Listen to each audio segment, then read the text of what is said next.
Kule bafethu uPyramid lwenazi ke ileyo ndoda ethatha abantu base endaweni isizini ivuliwe.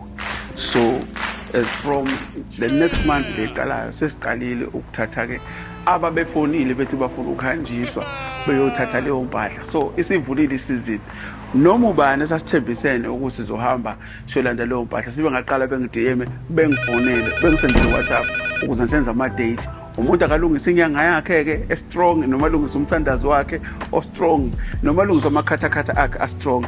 Siyabangena ke ngifuna lothi uzoyithatha yena imali eyibhuki elinginomkomelo walothi uzoyithatha lo uzoyithatha uzothola nomkomelo wakhe omkhulu omngaka.